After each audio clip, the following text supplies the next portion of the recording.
Nancy Guthrie had lived in the same house in the Catalina Foothills of Tucson, Arizona since 1985.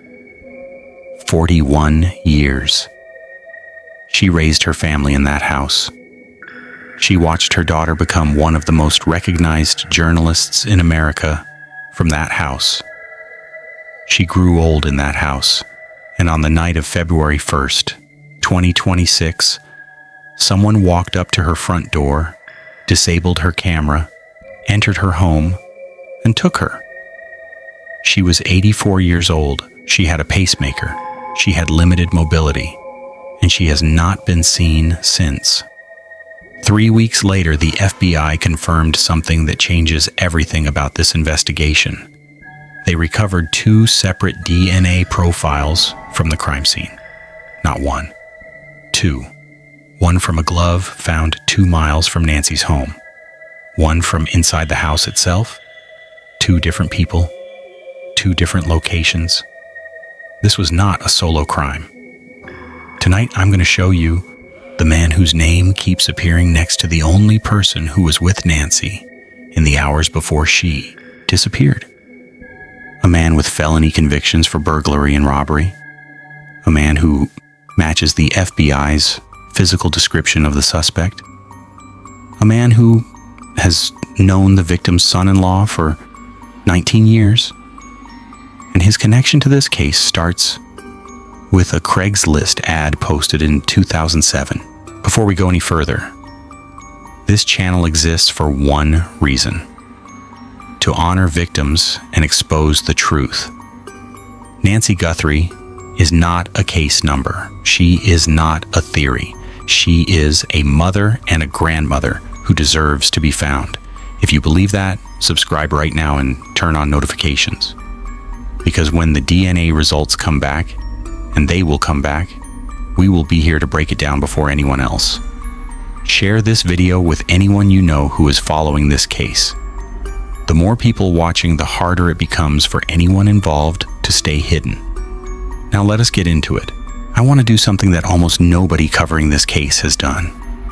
I want to talk about Nancy, not as a victim, not as a data point in an investigation, as a person. Nancy Guthrie moved to the Catalina Foothills neighborhood of Tucson in 1985. That is a quiet, established community nestled against the Santa Catalina Mountains in the northern part of the city. The houses are spread out. The streets are dark at night. People know their neighbors, but they also value their privacy. It is the kind of neighborhood where an elderly woman living alone can feel safe, because for 41 years, she was safe. Nancy is the mother of Annie Guthrie, who married an Italian-born teacher named Tommaso Cioni in 2006. She is also connected to one of the most prominent families in broadcast journalism through her daughter Savannah Guthrie, the longtime co-anchor of NBC's Today Show. But fame did not change where Nancy lived or how she lived. She stayed in her home. She maintained her routine. She was part of her community. On the evening of January 31st, Tommaso Cioni drove Nancy home from a family gathering. He says he confirmed she was safely inside her home between approximately 9:30 and 9:50 p.m. 4 hours later, at approximately 1:30 a.m. on February 1st, a figure appeared on her doorbell camera.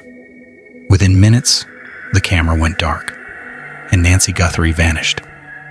She has not been seen, heard from, or located in 27 days. She is 84 years old. She has a pacemaker. She depends on medication. Every day that passes makes this case more urgent, and every detail in this investigation matters, because the details are all Nancy has right now. If you have been following this case, you already know about Tommaso Cioni. The 4-hour window between when he dropped Nancy off and when the intruder appeared. The power of attorney signed 8 months before Nancy disappeared. The FBI returning to his home 5 separate times. The porch behavior, the night trial gloves, the pattern of ownership that multiple investigators have flagged. But there is one piece of the puzzle that does not fit. The FBI described the suspect on Nancy's doorbell camera as approximately 5'9" to 5'10", with an average build. Multiple analysts who have studied publicly available photographs of Tommaso Cioni have concluded that he appears notably taller than that range. If Tommaso is too tall to be the man on the porch, does the theory collapse? No. Because the theory was never about one man. The evidence in this case points to a crime that required 2 distinct roles, an architect and an operative. The architect is the person who planned the crime. They know the house, they know the camera system, they know the victim's routine, they know the family's finances, they know what night to act and what door will be open. The operative is the person who physically executed the plan. They are the one on the porch, the one in the mask, the one who enters the house and does the work. The height discrepancy does not disprove the Tommaso theory. It proves that we need to look for a second person. And when you start looking at who has been standing next to Tommaso Cioni for nearly 2 decades, one name rises above every other. In April of 2007, 3 men in Tucson, Arizona found each other through the most ordinary channels imaginable. Dominic Evans, a drummer, connected with guitarist Walter Goncalves Jr. through a Craigslist posting. Tommaso Cioni, who had moved to the United States from Tuscany, Italy just 1 year earlier, responded to an ad in the Tucson Weekly. They formed a band called Early Black, indie post-punk, shoegaze and grunge influences. The kind of music that fills small venues and college towns and never quite breaks through. They recorded their debut album at Loveland Studios in Tucson and released it in 2010 to positive local reviews. They played shows across Arizona. They had a following. They never made it big. What matters is not the music. What matters is the timeline. By the time Nancy Guthrie disappeared in February of 2026, Tommaso Cioni and Dominic Evans had known each other for 19 years. 19 years is not a casual acquaintance. That is a deep, sustained relationship. The kind of relationship where you know someone's habits, their financial situation, their capabilities, and their weaknesses. You know what they are willing to do. You know what they need. And you know what they would never tell anyone else. Because Tommaso married Annie Guthrie in 2006, 1 year before the band was formed. Every single year of his friendship with Dominic Evans has existed in the context of his marriage into the Guthrie family. Dominic would have known about Nancy, who would have known about the house in the Catalina Foothills.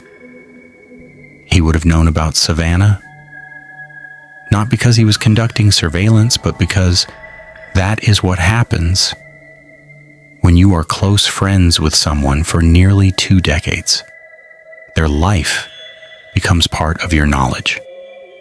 In any investigation where the prime person of interest may not have acted alone, the first place investigators look is the inner circle. The people who have been there the longest. The people who have earned the deepest trust.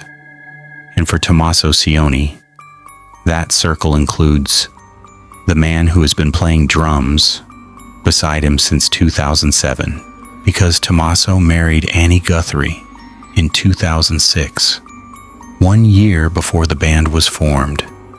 Every single year of his friendship with Dominic Evans has existed in the context of his marriage into the Guthrie family. Dominic would have known about Nancy, who would have known about the house in the Catalina Foothills. he would have known about Savannah.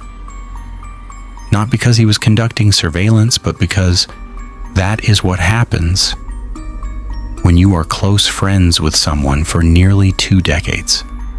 Their life becomes part of your knowledge. In any investigation where the prime person of interest may not have acted alone, the first place investigators look is the inner circle. The people who have been there the longest. The people who have earned the deepest trust. And for Tommaso Cioni, that circle includes the man who has been playing drums beside him since 2007. Dominic Aaron Lee Evans has a criminal record in Pima County, Arizona. This information was first publicized by the investigative account JLR Investigates on X, and subsequently confirmed by multiple media outlets through publicly available court records. The charges include felony burglary, robbery, theft, embezzlement, and DUI. I need to walk through these charges individually because the specific crimes matter enormously in the context of what happened at Nancy Guthrie's home. Burglary. In Arizona, burglary is entering or remaining unlawfully in a structure with the intent to commit a felony or theft. This is not shoplifting. This is entering a home, a building, a residence that you have no right to be in. The legal definition maps almost perfectly onto what happened on the night of February 1st. Someone entered Nancy's home unlawfully with the intent to commit a crime, robbery. Robbery differs from theft because it involves force or the threat of force against another person. It is not a passive crime. It requires confrontation. It requires a willingness to face another human being and take something from them through intimidation or violence. Whoever entered Nancy's home that night did not take an object. They took a person, an 84-year-old woman with a pacemaker and limited mobility. That requires crossing a psychological threshold that most people simply do not have. Someone with a robbery conviction has already crossed it. Theft and embezzlement. These are financial crimes that suggest a pattern of deception over extended periods. Embezzlement, in particular, requires a position of trust. You cannot embezzle from someone who does not trust you with their resources. Now think about the profile of the suspect on Nancy's porch. Someone who entered a home in the middle of the night, someone who confronted an elderly woman and physically removed her from her residence, someone who wore discount gear and a mask.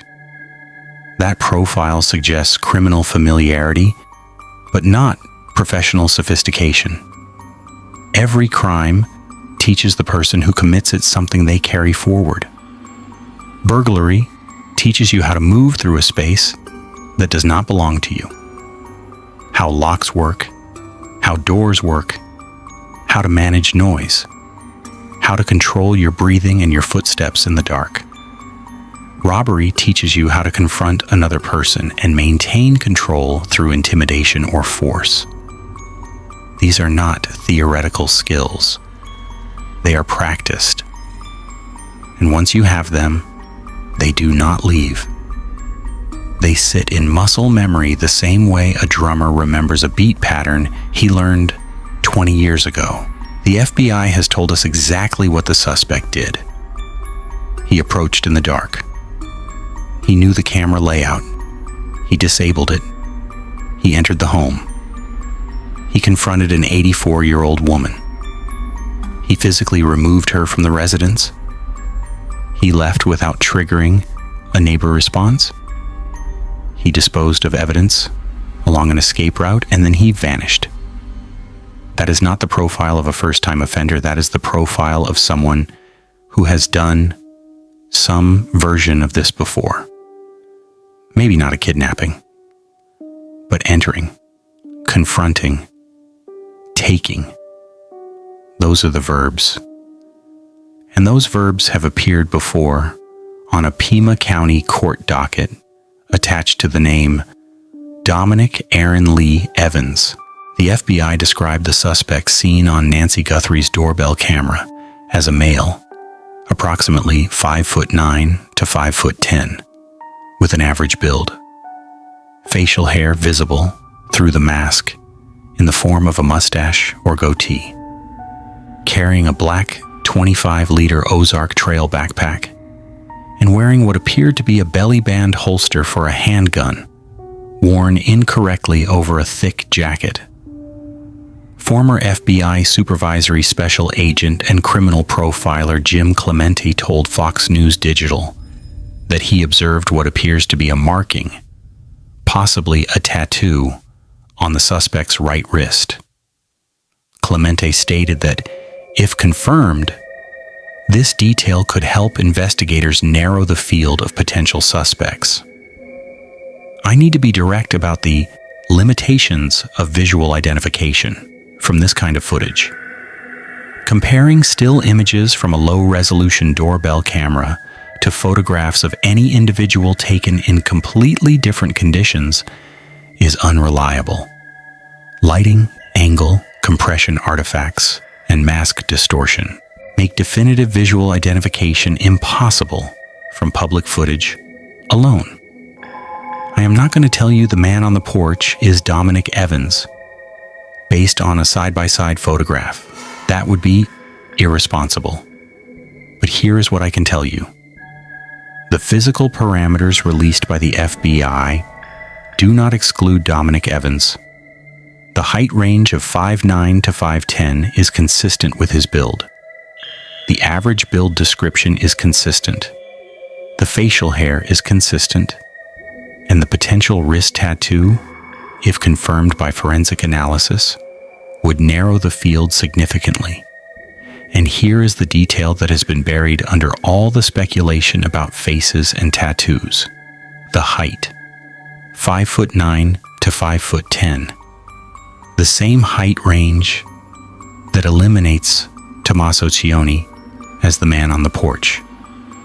The height discrepancy does not disprove the theory, it proves the accomplice theory.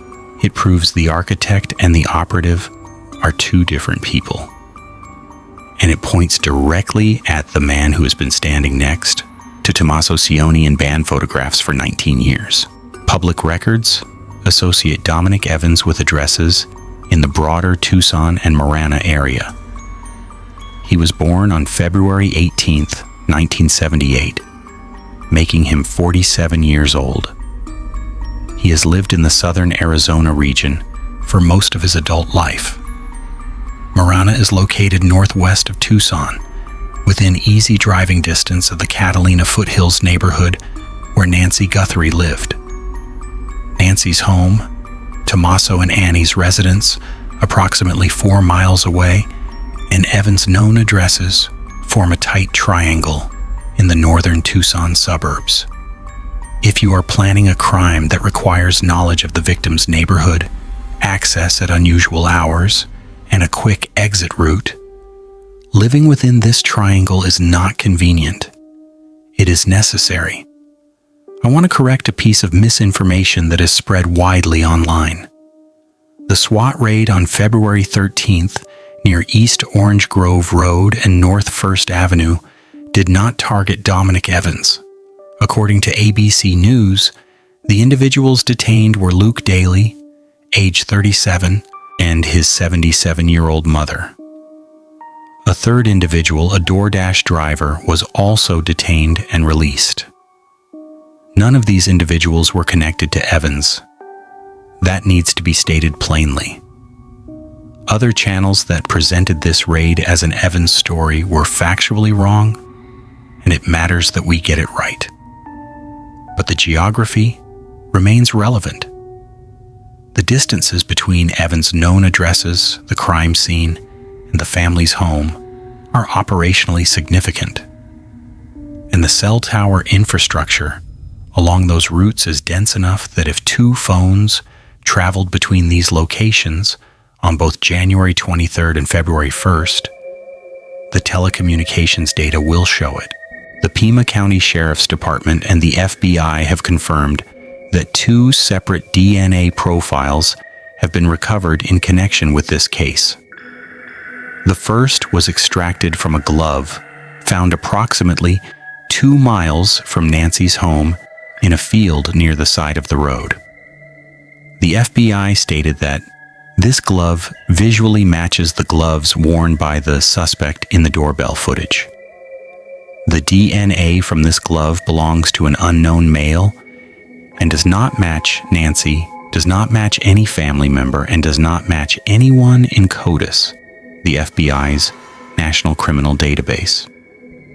The second DNA profile comes from biological evidence recovered inside Nancy's home. The sheriff confirmed that these 2 profiles are from 2 different people. 2 DNA profiles? 2 different people? 2 different locations? This is not speculation about whether an accomplice was involved. This is biological evidence that 2 separate individuals contributed genetic material to this crime scene. Investigators are now pursuing investigative genetic genealogy. This is the same technique that solved the Golden State Killer case and the Brian Kohberger case. Even if the suspects have never submitted their own DNA to a commercial genealogy service, a family member might have. By building family trees from partial matches in publicly available databases, investigators can narrow the search to a specific individual through their relatives. And here is what makes 2 profiles so devastating for whoever did this. If only 1 DNA profile had been recovered, the defense is simple. A lone stranger acted alone, but 2 profiles means 2 people to identify, 2 family trees to build, 2 sets of relatives who might have used 23andMe or Ancestry. The probability that neither person has a single family member in any genealogy database drops exponentially with every branch of every family tree. 1 profile is hard to escape. 2 profiles is a mathematical guarantee that at least one of them will eventually lead to a name. And if that name connects to anyone in Tommaso Cioni's inner circle, then every detail in this investigation stops being circumstantial and starts being evidence of a conspiracy. The DNA will decide. It always does.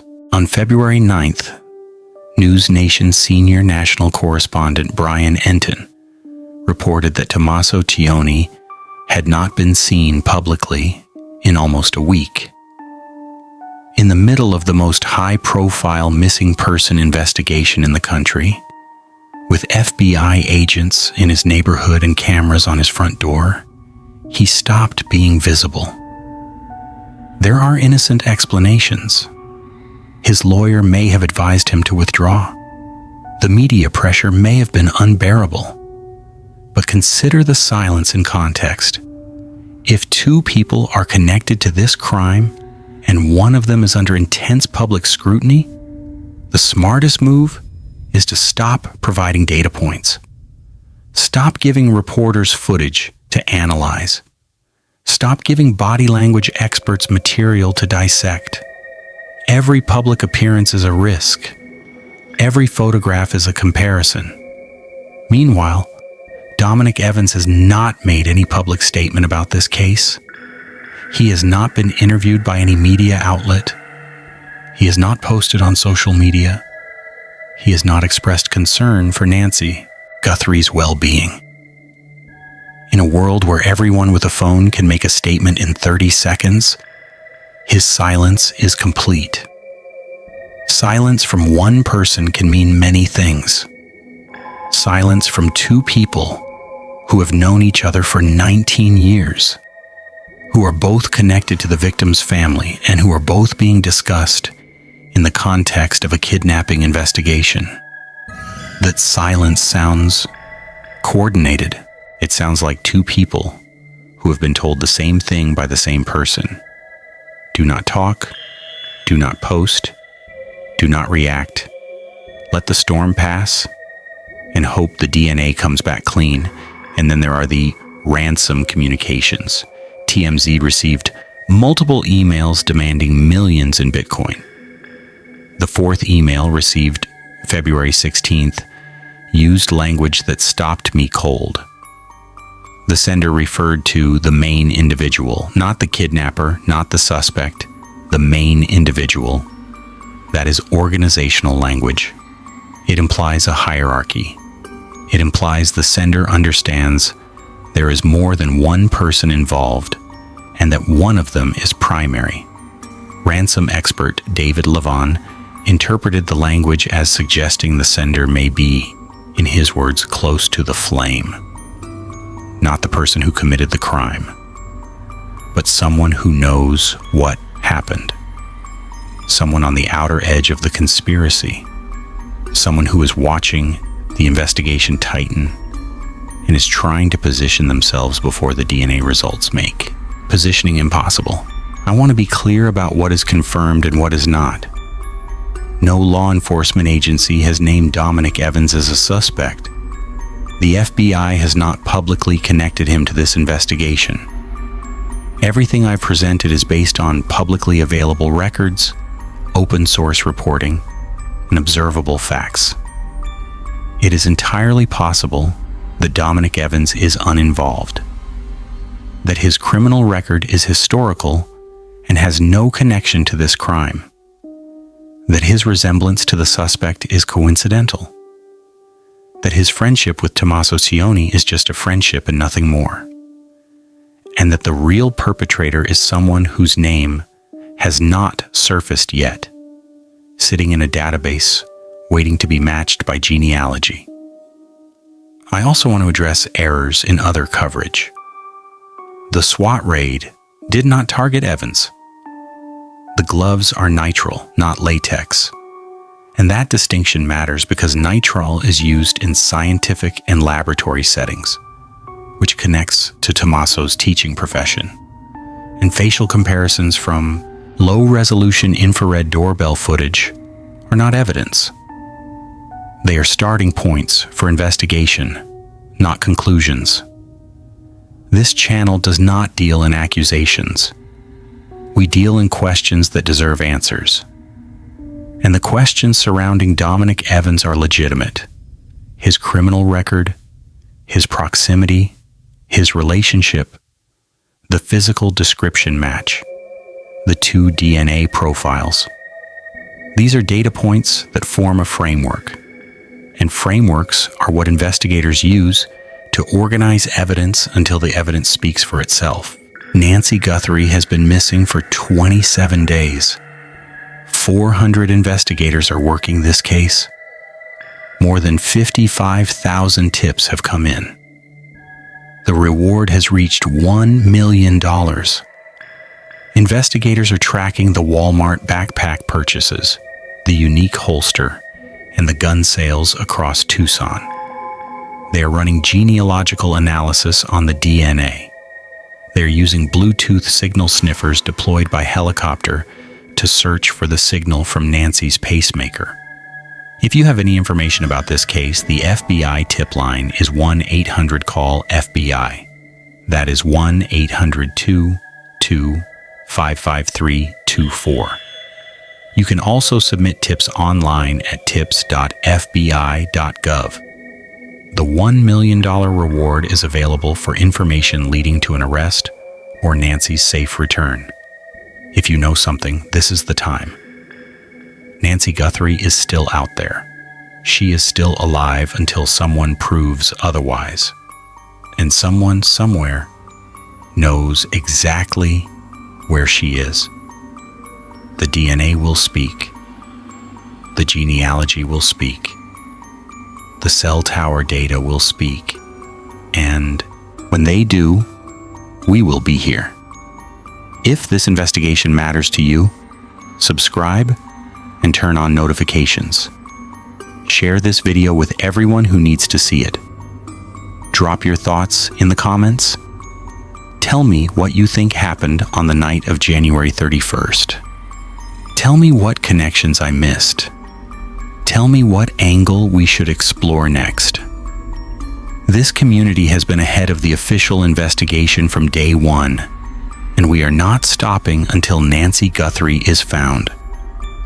The next video will cover the DNA results the moment they become public, and that video may change everything.